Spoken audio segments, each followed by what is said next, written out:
ଜୀବନରେ କିଛି ହରାଇବାକୁ ଭୟ କରନ୍ତୁ ନାହିଁ, କାରଣ ଯାହା ତୁମର ତାହା କେବେ ହରାଇବ ନାହିଁ, ଆଉ ଯାହା ହରାଇଦେଲ ସେ କେବେ ତୁମର ହିଁ ନଥିଲା। ଯିଏ ତୁମକୁ ବୁଝିବାକୁ ଚାହେଁ ସେ ତୁମର ନୀରବତାକୁ ମଧ୍ୟ ବୁଝିଥାଏ, ଆଉ ଯିଏ ବୁଝିବାକୁ ଚାହେଁ ନାହିଁ ସେ ତୁମର ହଜାରେ କଥାକୁ ମଧ୍ୟ ଭୁଲ ବୁଝିଥାଏ। ସମୟ ଏବଂ ପରିସ୍ଥିତି ମଣିଷକୁ ବଦଳାଇ ଦେଇଥାଏ, ତେଣୁ କାହାର ପରିବର୍ତ୍ତନକୁ ନେଇ ଦୁଃଖୀ ନ ହୋଇ ତାଠାରୁ ଶିକ୍ଷା ନିଅ।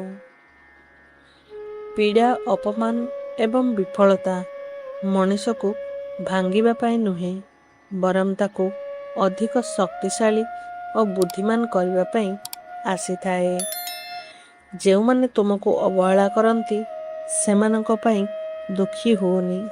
ନିଜକୁ ଏମିତି ଗଢ଼ ଯେ ସେମାନେ ଦିନେ ତୁମକୁ ସମ୍ମାନ କରିବାକୁ ବାଧ୍ୟ ହେବେ। ଅଧିକ ଭାବିବା ମଣିଷକୁ ଦୁଃଖୀ କରିଦିଏ, ଆଉ ଅଧିକ ବିଶ୍ୱାସ ମଣିଷକୁ ଆଘାତ ଦେଇଥାଏ। ତେଣୁ ପ୍ରତ୍ୟେକ କାମରେ ସନ୍ତୁଳନ ରଖ। ଯେତେବେଳେ ତୁମେ ଏକା ଥାଅ ସେତେବେଳେ ତୁମେ ନିଜକୁ ସବୁଠାରୁ ଭଲ ଭାବରେ ଜାଣିପାର।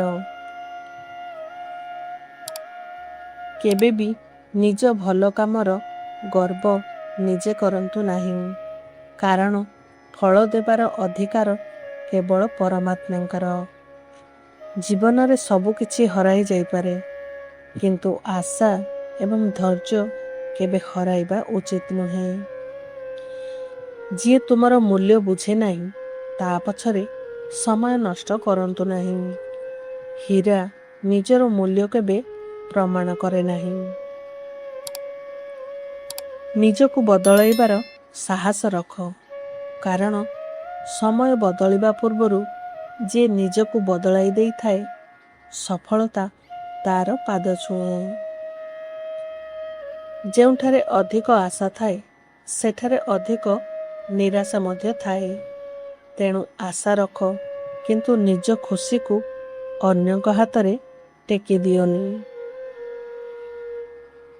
କେବେ କାହାର ଖରାପ ସମୟକୁ ଦେଖି ହସନ୍ତୁ ନାହିଁ, କାରଣ ସମୟକୁ ବଦଳିବାକୁ ବେଶୀ ସମୟ ଲାଗେ ନାହିଁ। ଜୀବନରେ ଯାହା ହୁଏ ସେଥିରେ କିଛି ନା କିଛି ଭଲ ଲୁଚି ରହିଥାଏ।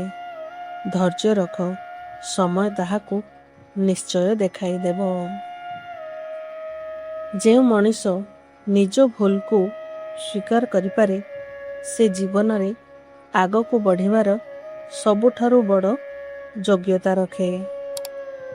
କେବେ ନିଜକୁ ଏକା ଭାବନ୍ତୁ ନାହିଁ।